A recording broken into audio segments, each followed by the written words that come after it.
la nuit, quand on est en sommeil profond, on a des érections nocturnes. Si on n'a pas d'érection la nuit, C'est pas juste un problème sexuel. c'est un signal d'alerte du métabolisme. Et on vous envoie un signal. L'absence d'érection, ça peut révéler quoi? Des problèmes cardiovasculaires, une chute de testostérone, troubles du sommeil. Salut Max. Salut Max. Comment tu vas aujourd'hui? Eh ben écoute, ça va pas mal et toi? Très bien, très bien. De quoi on va parler dans cet épisode? Alors aujourd'hui, on a un épisode un peu particulier, un peu spécial. On avait envie d'aborder un sujet, on l'a appelé la chute silencieuse, puisque en fait, c'est une chute silencieuse dans la population française depuis pas mal d'années, et c'est un sujet qui est très connecté avec la longévité et la bonne santé. On veut parler de La testostérone. cette hormone que les hommes et que les femmes produisent également. Mais avant ça, on peut Passer au rituel du Polyphénol Podcast, et comme vous le savez, à chaque épisode, on se fait un shot d'huile d'olive. l'huile d'olive Évocent, pleine de polyphénol. Qu'est-ce que sont les polyphénols? Les polyphénols, ce sont les Oh là là. Les antioxydants. Les antioxydants qui sont attendez, bons pour votre santé, qui vous permettent de réguler votre glycémie, permettent de... Max. Et waouh. Voilà, ça envoie dans des sphères. Voilà, on a ce petit goût dans la gorge. il boit, il triche, voilà. À chaque fois tu nous l'as fait. Hein. Décidément, Ah là là, les les petits polyphénols jeunes. sont restés dans la gorge. Les petits jeunes, ça tient pas la route. Tu vas la sortir à chaque épisode, c'est Ah sûr. bah bien sûr. Évidemment, plus on est vieux et plus on radote.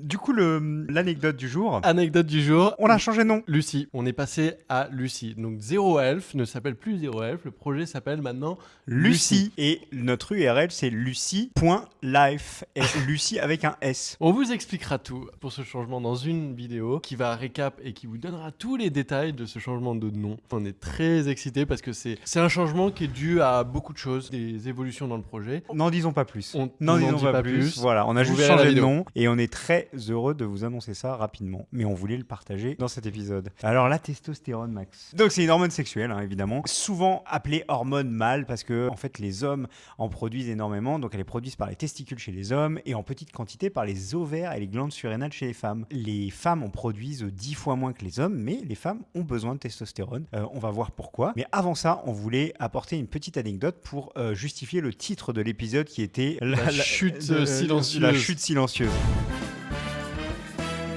En gros, les dernières études ont montré que dans la population française et population mondiale, c'est pas que française, c'est un phénomène qui touche tout le monde, les taux de testostérone étaient en chute libre. Et donc nous, on voulait vous donner quelques stats de nos utilisateurs donc sur Lucie, donc Zero Health. Nous proposons une plateforme de tests sanguins réguliers qui permettent de connaître l'ensemble de son état de santé et d'améliorer sa santé. Les gens se font tester et donc sur la base de données de nos utilisateurs anonymisés, sur à peu près 250 hommes qui ont fait les tests chez nous, on a mesuré deux choses. Donc, il y a trois types de testostérone, la totale, la biodisponible et la libre. La totale, c'est l'ensemble de la testostérone disponible dans le sang, alors que la biodisponible et la libre sont deux hormones, pour simplifier, qui sont accessibles par le corps et qui peuvent être utilisées par les cellules. Donc, on ne va pas trop rentrer dans les détails de la différence entre les deux parce que c'est un peu plus complexe. Mais en gros, la testostérone biodisponible est en plus grande quantité que la testostérone libre qui est vraiment très très faible dans le corps. Et donc, qu'est-ce qu'on a constaté au travers de ces différents résultats de nos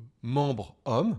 Ouais, c'est que les taux baissent. Déjà, le premier truc, c'est qu'il n'y a pas de ménopause chez les hommes, mais on a cette baisse silencieuse qui fait que les hommes, chaque année, la production de testostérone chez un homme à partir de 40 ans baisse de 1 à 2%. Or, on s'aperçoit que dans la population, en fait, même les jeunes adultes, donc de 18 à 29 ans, voilà, et en fait, les taux ont vachement baissé par rapport à quelques années. Et donc, chez nous, par exemple, si on prend l'exemple de la biodisponible, donc ça se mesure en nanogrammes par décilitre. Donc, on commence chez les hommes de 18 à 29 ans à 140 à peu près de moyenne. Ensuite, on baisse déjà à 132, quelque chose comme ça, nanogrammes par décilitre pour les 30-39 ans. Et ensuite, à 50 ans, on n'est plus qu'à 110, quelque chose comme ça. Donc, c'est assez fou de voir à quel point ça diminue. Ça diminue. Ce qu'on voit dans ces marqueurs-là, c'est que les stats générales expliquaient que c'est à partir de 40 ans que ça baisse, mais on voit bien qu'en fait, c'est bien avant, puisque 18, 29, 30, 39 ans, on a déjà une belle chute. Et ce qui est intéressant de savoir, c'est que nous, on a retravaillé les références pour qu'elles soient plus longévité, plus santé préventive plutôt que les références du laboratoire. Et nous, quand tu dis nous, c'est pas nous, c'est les études Les pour la études, médecine effectivement, préventive, c'est notre équipe ouais. médicale qui a été éplucher toutes les études scientifiques et qui a été chercher en fait ces références retravaillées. Pour la longévité et la médecine préventive. Et du coup, On constate que en fait nos membres sont potentiellement en fait dans les références les normes de laboratoire, ouais, c'est ça, dans les des seuils de laboratoires. Et en fait finalement on se dit bon bah ça va, c'est tout à fait normal. Donc si vous allez vous faire tester et que vous regardez les petits chiffres à côté de votre résultat dans le PDF du laboratoire, on va vous dire que tout est OK. Et si vous regardez par rapport à des seuils pour la santé préventive, Donc, optimisés, et ben en fait on s'aperçoit que dans aucune des catégories d'âge, la moyenne de nos clients n'est dans les bonnes moyennes pour la prévention. Donc ça veut dire qu'on est tous inférieurs. Tous les hommes qui se sont fait tester chez nous jusqu'à présent sont tous, la moyenne des hommes est toujours inférieure à la norme pour la prévention et pour la santé. Donc on est tous en dessous. Et donc on a tous trop peu de testostérone. Donc on trouvait que c'était intéressant quand même de le dire parce que ça appuie cette stat et ces dernières études qui montrent qu'il y a une baisse très importante dans la population. Et aussi parce que nous, quand même, les gens qui viennent chez nous, c'est quand même des gens qui sont déjà quand même extrêmement conscients de leur santé, qui font du sport, qui mangent déjà bien, etc. etc. Et en fait, on s'aperçoit que même eux ont des taux... Mais justement, on va voir comment est-ce que naturellement on pourrait augmenter notre testostérone dans cette vidéo un peu plus tard et comment essayer de modifier finalement ces valeurs. Nous, on a fait nos tests également. On est inclus dans les stats. Hein. Voilà, c'est ça. On publie nos stats. J'ai été surpris honnêtement. Après, le premier test, j'étais pas vraiment surpris parce que je cours beaucoup et donc du coup, quand tu cours beaucoup, ça affecte énormément ta testostérone. C'est pour ça qu'il y a des gros troubles hormonaux pour les marathoniens, que ce soit femmes et hommes, parce que ça affecte énormément la testostérone. Et je redis une fois, les stats qu'on a partagées, ce sont des moyennes. Donc évidemment, il y a des gens qui seront bien positionnés et d'autres qui seront mal positionnés, mais évidemment, c'était des moyennes. Passons à cette deuxième étape qui est, et ça j'en discute énormément avec mes amis, c'est quoi les symptômes d'une testostérone basse ? Fatigue, baisse de motivation, libido en chute, on a moins d'érection, plus ou faible, difficulté à prendre de la masse musculaire, augmentation de la masse grasse, on est souvent plus irritable, on est souvent dépressif. Donc c'est très lié à l'énergie finalement. Ouais. Il y a effectivement, c'est des hormones sexuelles, donc du coup ça touche les organes sexuels, que ce soit d'ailleurs pour les hommes, mais aussi pour les femmes. Ouais. C'est à peu près, donc évidemment hors érection, mais c'est les mêmes symptômes pour les femmes. Fatigue également, baisse de motivation, baisse de libido également. Beaucoup de troubles liés à l'humeur, à l'irritabilité Bien joué. Et la perte de focus. Donc en fait, effectivement, c'est ce que beaucoup nous font comme retour, c'est qu'ils ont souvent ces symptômes-là et ils savent pas trop pourquoi. Et en fait, c'est probablement lié à une testostérone basse. Et les causes d'une testostérone basse sont multiples. C'est pour ça que c'est intéressant de tester un certain nombre de choses parce qu'il faut regarder la corrélation entre pourquoi la testostérone est basse avec d'autres marqueurs. Et c'est là où on va pouvoir déterminer d'où ça vient. Est-ce que c'est un stress important ? Est-ce que c'est un surpoids ? Est-ce que c'est un taux de glucose trop élevé ? En fait, finalement, le marqueur en lui-même, donc qui est la testostérone, ne veut pas dire grand-chose. Comme on le sait, c'est la testostérone libre qui est très liée à la vitamine D. Donc effectivement, si vous avez une vitamine D qui est faible et que votre testostérone est faible aussi, il y a une corrélation entre le taux de vitamine D et la testostérone. Un des facteurs, c'est de potentiellement aller améliorer votre valeur de vitamine D. Voilà. Mais le cas inverse, avoir trop de testostérone, parce qu'il y a certaines personnes qui sont aussi assujetties à avoir trop de testostérone. Ce sont des cas qui sont super rares. Très rares. En général, c'est plutôt en rapport avec les gens qui prennent de la testostérone extérieure. Donc, c'est des patchs, c'est du gel, c'est de la... Qui ne sont pas légales, ce n'est pas légal en France. Ouais. Aux États-Unis, il y a de plus en plus d'hommes après 50 ans qui prennent en de Allemagne la aussi, testostérone. On en prend évidemment pour prendre du muscle, etc. Souvent, c'est quand même des... Voilà, on a une acné sévère, on a une peau grasse, on a la perte de cheveux. Donc si on a trop de testostérone, ça a un impact sur la DHT, qui est exactement, qui a un impact sur la chute des cheveux. Pour le coup, c'est pas un préjugé. Le fait d'avoir trop de testostérone fait perdre les cheveux, c'est réel. Bon, voilà. Et donc après, plein d'autres choses, troubles du sommeil, agressivité démesurée. Bon, ça, c'est encore aussi un peu controversé, mais enfin bref. Et chez les femmes, c'est un peu la même chose, je crois. Ouais. Pilosité excessive, pareil, perte de cheveux, voix plus grave, etc. Mais c'est pareil. Soit c'est un trouble particulier qu'on appelle le SOPC, voilà, le syndrome des ovaires polykystiques. En général, c'est associé plutôt à des maladies. Donc c'est assez rare quand même. Globalement, on a tous des taux plutôt faibles que plutôt très hauts. La meilleure manière de le mesurer, c'est effectivement d'aller se faire tester avec une prise de sang sur les marqueurs qui sont la testostérone totale, libre, biodisponible. On a Également- un transporteur de la testostérone qui s'appelle le SHBG, qui est intéressant à mesurer, qu'on mesure aussi dans nos tests. Ensuite, 2 autres hormones, DHT et œstradiol, qui permettent d'avoir une compréhension globale du système hormonal. Et après, c'est une hormone sexuelle. Et donc, ça peut être lié aussi à l'organe sexuel. Notamment, il y a des tests qui existent sur comment mesurer si votre fonction érectile est toujours efficace ou pas. Et donc là, pour le coup, il y a vraiment des tests qui existent. Là, mais j'ai regardé. Alors, c'est très drôle. Ok. Il y a un test qui permet de savoir si votre fonction érectile est toujours efficace ou pas. Et donc, vous avez un certain nombre de questions, comme par exemple, combien de temps est-ce que vous êtes en érection pendant l'acte, voilà, etc., etc. C'est aussi précis que ça, d'accord. C'est ça, c'est ça. Ok. Et donc, du coup, vous remplissez ces questions-là et à la fin, vous avez un score qui vous donne Une idée. une idée. Et donc, ce questionnaire s'appelle le questionnaire IIEF5. On le mettra en commentaire pour ceux qui souhaitent le faire. Est-ce que tu l'as fait, Max, ou pas? Je l'ai fait pour tester, évidemment. Ah, bon. Mais Ok, tout va bien alors? tout va bien. Bon. Je ne pensais pas devoir révéler ça dans un podcast. Bah voilà. C'est ça le Polyphénol Mais podcast. il y a aussi un indicateur qui permet d'évaluer la fréquence et la qualité des érections nocturnes. Parce qu'il y a un sujet autour de ça. On va en parler juste après. Parce que c'est un indicateur de longévité. Ouais, c'est surtout un énorme indicateur de bonne santé chez l'homme. C'est un sujet qui a buzzé ces dernières semaines et on avait aussi envie d'en parler. Et donc du coup, libido et santé érectile. Effectivement, parce que c'est très lié à la testostérone. Quand vous avez une testostérone faible, et ce n'est pas un mythe, ce n'est pas un préjugé, vous avez une faible libido. Oui, et surtout la fonction érectile ne dépend pas uniquement du désir sexuel. Il y a 4 piliers principaux, le sommeil, le flux sanguin, l'équilibre hormonal et la fonction nerveuse. Et donc on a ce mécanisme, les hommes mammifères, un mécanisme autonome déclenché par le système parasympathique pendant le sommeil paradoxal. Donc la nuit, quand on est en sommeil profond, on a des érections nocturnes. Voilà, si on n'a pas d'érection la nuit, C'est pas juste un problème sexuel. c'est un signal d'alerte du métabolisme et on vous envoie un signal. Et souvent, on en parle et on en parle de plus en plus, notamment révélé par notre père à tous, Brian Johnson. Effectivement, l'absence d'érection, ça peut révéler quoi? Des problèmes cardiovasculaires, puisqu'on parle de flux sanguin, donc en fait, artère encrassée, flux sanguin diminué. Ça peut être notre sujet d'aujourd'hui, une chute de testostérone, trouble du sommeil. Donc en fait, quand on dort mal, on a moins de phases de Sommeil réparateur, qui est le sommeil et profond. Voilà. Et donc du coup, on a moins d'érections nocturnes, un stress chronique, burn-out, etc. Le système sympathique qui prend le dessus sur le système parasympathique. Et donc du coup, on inhibe toutes les problématiques d'érection. Et effectivement, ça peut aussi révéler des débuts de diabète, de résistance à l'insuline, parce que l'insuline est un gros inhibiteur de testostérone. Comment le mesurer? Ah, comment Et on là, le mesure? Dans le Polyphénol Podcast, on va très loin dans la démonstration.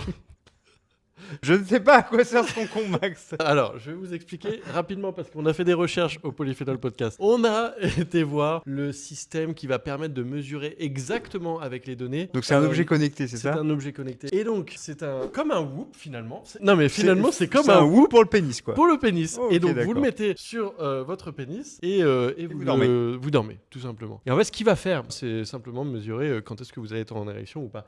Et derrière, vous avez un graphe qui vous permet de voir durant la nuit où sont vos pics, qui signifie que vous avez une érection. Ça fait un total de minutes par Ouais. nuit, c'est ça? Il y a 2 données importantes qui sont déjà le nombre d'érections que vous avez dans la nuit, la durée. Et donc, justement, on a trouvé des données qui étaient vachement intéressantes, basées sur les groupes d'âge, et notamment donc 20 à 29 ans. En moyenne, ce qu'on constate, c'est que le nombre d'érections, Le le nombre, nombre, c'est ok. aux alentours de 4,3. Donc Ok, c'est une moyenne. donc c'est une moyenne, évidemment. Ouais. Et Et un après- temps total de... De 145 minutes. Oh là là là là 145 minutes 145 minutes en érection totale dans la nuit. nuit. C'est impressionnant. Oh là là. Et après, en fait, ce qu'on constate, c'est qu'au fur et à mesure de l'âge, Ça descend. ça descend, ça baisse. Ça Et sert à pour la rien. petite anecdote, de 50 à 59 ans, une érection que 3 fois dans la nuit, avec une moyenne de 103 minutes. Alors, c'est plus le temps qui est impressionnant, la baisse de temps versus le nombre. On passe de 145 à 100, Voilà, 103. c'est impressionnant. Ça, c'est impressionnant. Par contre, de 4 à 3, bon, ça va encore. Mm, mm. Mais si on n'a pas d'argent pour s'acheter cet appareil, qui, je suis sûr, coûte très cher en plus. Il y a d'autres méthodes. Alors, c'est quoi les méthodes? C'est des tests simples qui existent en clinique d'ailleurs, mais c'est une bande de papier qui permet de savoir. On met autour du voilà. pénis et on voit si elle est déchirée le matin. C'est ça, exactement. Bon. Mais du coup, on peut pas savoir le nombre de fois. On mesure pas le temps, mais on sait juste si l'érection est présente. Et j'ai vu un autre test qui existe, qui est un test lié à l'urine, qui va pas mesurer l'érection, mais qui va plutôt savoir si l'organe est toujours performant, efficace. Donc comment ça se passe? C'est que vous devez pendant toute la journée boire énormément d'eau, vous retenir au maximum, et lorsque vous allez aux toilettes, c'est un appareil qui vous permet de contrôler, donc vous allez devoir faire pipi, uriner, donc le plus rapidement possible. Et ça mesure la vitesse. Et ça mesure la vitesse et le volume. Et donc, en fait, basé sur ça, ils sont capables de savoir si votre pénis est toujours efficace. Donc, voilà. Si on récap, un homme en bonne santé a entre 3 à 5 érections par nuit, 20 à 40 minutes chacune. Ouais, ça c'est impressionnant. Par contre. Moi j'ai appris un truc aujourd'hui là. Maintenant, comme je suis un peu con, j'ai envie de savoir maintenant. Parce que moi j'aime bien avoir la data. Donc d'ailleurs, on vous mettra le nom du test de l'appareil Adam Health.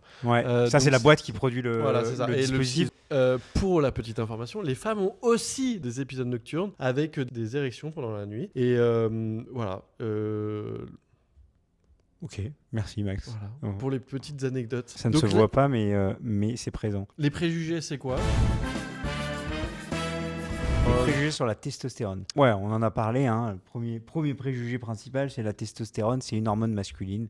Bon, bah, c'est faux. Les femmes en produisent. Il y a un truc qu'on n'a pas dit, donc essentiel pour la libido, pour la vitalité physique, etc. Mais on a aussi oublié de dire la densité osseuse. Très important. Et la densité osseuse est un énorme marqueur lié à la longévité. Exactement. Très important, notamment chez les femmes. Alors, si j'augmente ma testostérone, je vais devenir un homme si je suis une femme. Bah, c'est complètement faux. Avant que vous dépassiez le seuil haut, on va dire, de taux de testostérone physiologique, l'augmentation ne provoque pas de virilisation. Voilà, la pilosité, la voix grave, l'acné. C'est vraiment dans les cas extrêmes où il faut aller très très haut, dans des niveaux très très hauts. Et donc c'est pour ça que c'est important de tester sa testostérone, même quand on est une pour les femme. femmes. Ouais, voilà. Exactement. Comment on fait pour augmenter naturellement sa testostérone si on a une testostérone basse? Je me suis fait tester, j'ai une testostérone basse. Comment je fais pour augmenter sa testostérone? Première chose, et ça c'est le b.a.-ba, la fondation de la longévité, la fondation de l'anti-âge, c'est le sommeil. Vous devez devenir des athlètes du sommeil. Comment on devient un athlète du sommeil?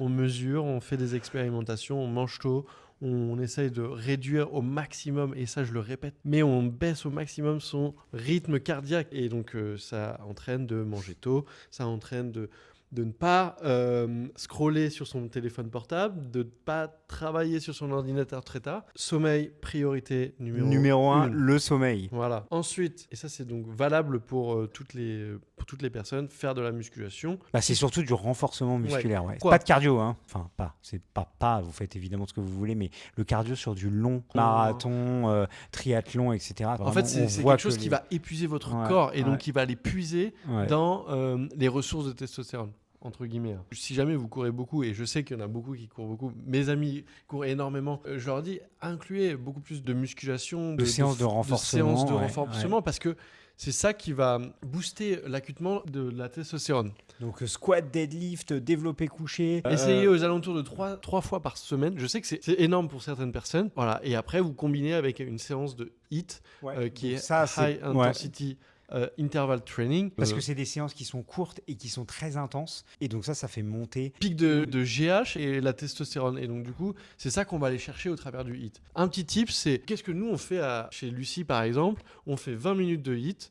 Où pour le coup on a un mélange entre des ergos, donc qui sont du ski erg, du tapis, donc de la course, mais pour le coup haute intensité mais en très courte durée, avec différents exercices, et ça on le fait une fois par semaine. C'est ce qu'on appelle un HIIT, quoi. On a le rythme cardiaque qui monte très fort, mais pendant un temps très court, versus un marathon où on va avoir un rythme cardiaque assez plat, mais mais pendant très longtemps. Et Pendant donc 2 ça, heures, 3 ça heures, épuise c'est le ça. corps et effectivement, bah voilà.